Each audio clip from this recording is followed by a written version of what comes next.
On radar screens 30 years apart, two aircraft disappeared in almost identical ways. One carried 269 innocent passengers. The other, two military pilots chasing something that officially doesn't exist. Both vanished after radar operators watched their blips merge with unidentified targets, and then disappear forever. What you're about to hear connects two of the Cold War's most chilling aviation mysteries: Korean Airlines Flight 007 and the Kinross incident. One became an international crisis that nearly triggered World War III. The other was buried in classified files for decades. I've spent years studying these cases. What I've discovered will make you question everything you think you know about Cold War aviation, and why some aircraft were never meant to be found. By the end of this video, you'll understand the terrifying connection between a civilian Boeing 747 shot down over the Pacific and a military interceptor that vanished over Lake Superior while chasing something, and why both incidents remain shrouded in secrecy today. September 1st, 1983. Korean Airlines Flight 007 takes off from Anchorage, Alaska, bound for Seoul with 269 souls aboard, including 22 children under the age of 12 and US Congressman Lawrence McDonald of Georgia. What happens next becomes one of the most controversial shoot-downs in aviation history. Here's what officially happened. The Boeing 747 somehow deviated 365 miles off course, strayed into prohibited Soviet airspace and was shot down by Soviet fighter jets. All 269 people died when the Su-15 pilot who pulled the trigger released the missiles that destroyed Korean Airlines Flight 007. But here's what the Soviets claimed that changes everything.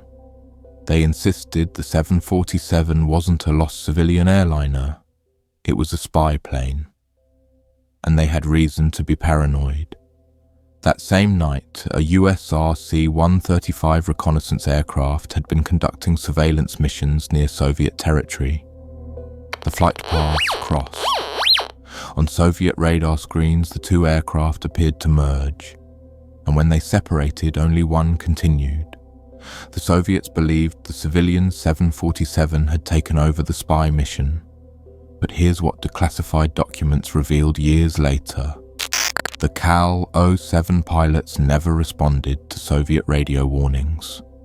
They flew for over 2 hours through the most sensitive military airspace in the world, directly over the Kamchatka Peninsula and Sakhalin Island, without ever realizing where they were. Major Gennady Kasmin, the Su-15 pilot who fired the missiles, later revealed in interviews that he could see the aircraft's navigation lights. He could see it was a civilian airliner. But his orders were clear: destroy the target. Now let me take you back 30 years earlier, to November 23rd, 1953. The Korean War is over, but Cold War tensions are at their peak. At 6:22 p.m., radar operators at Truax Air Force Base pick up an unidentified aircraft over Lake Superior, flying at 500 miles per hour at 8,000 feet. First Lieutenant Felix Moncler Jr. and radar operator Second Lieutenant Robert Wilson scramble in their F-89C Scorpion interceptor from Kinross Air Force Base. Their mission: identify and intercept the unknown aircraft. Ground control intercept guides Moncler through the darkness toward the target. On radar screens, operators watch two blips converging, the F-89 and the unknown aircraft. The closing speed is over 500 miles per hour. At 8:52 p.m., something extraordinary happens on the radar screen. The two blips merge into one, then, seconds later, both disappear completely. Moncler's last transmission, I'm closing in to take a look. Then silence. Forever. The official explanation? The F-89 crashed during an intercept. No mention of what they were chasing. No mention of why both aircraft vanished simultaneously. The unknown aircraft was never found, never identified, never explained. Here's where both stories take a dark turn into classified territory.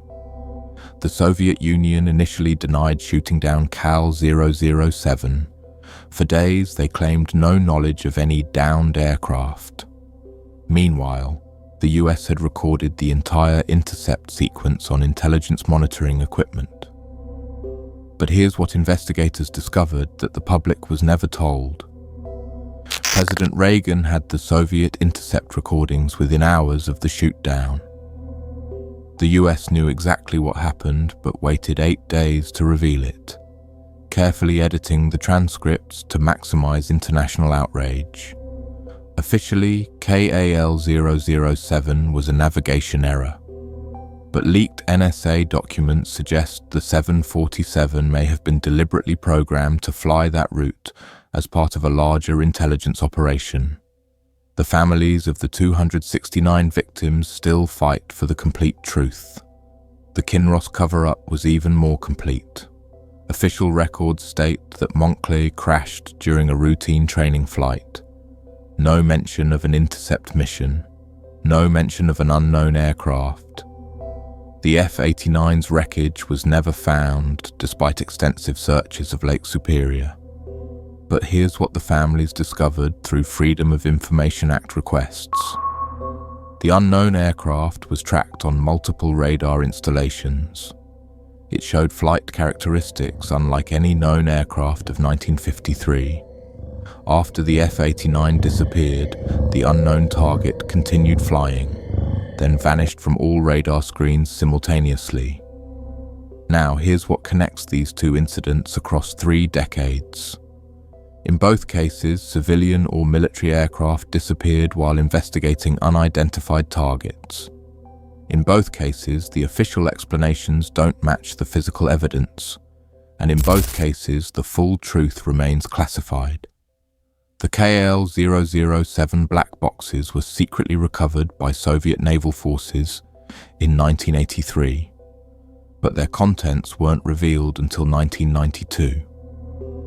When finally released, crucial portions of the cockpit voice recorder were missing or damaged, conveniently obscuring the pilot's final conversations.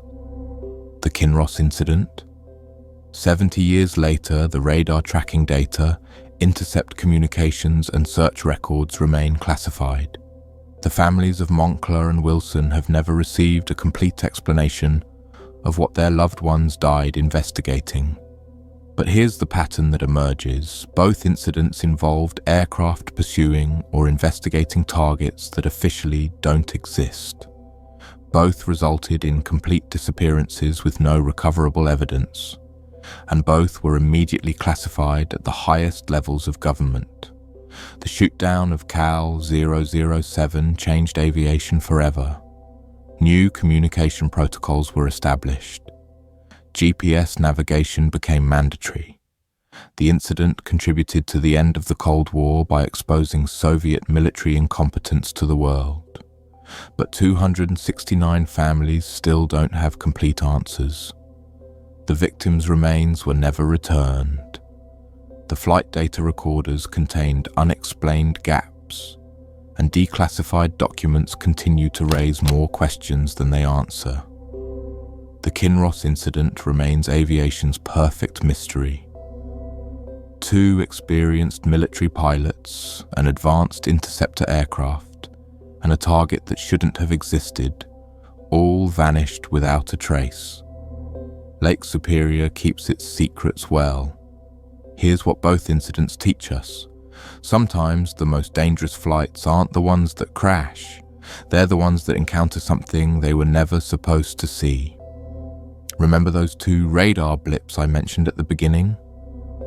Cal 007's blip disappeared from Soviet radar screens at 3:26 a.m., September 1st, 1983.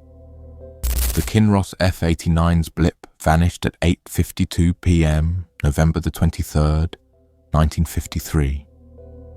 In both cases, the radar operators watched helplessly as aircraft under their control merged with unknown targets and then disappeared forever. 70 years after Kinross and 40 years after KAL-007, we still don't have complete answers. What do you think these incidents really were? Navigation errors and accidents, or something far more classified? Drop your theory in the comments below, and if you want to explore more Cold War aviation mysteries that governments don't want you to know about, hit that subscribe button. Next week, I'm revealing the story of the commercial pilot who saw something so classified that the FAA threatened to revoke his license if he ever spoke about it. What he witnessed over the Nevada desert changed everything we know about restricted airspace.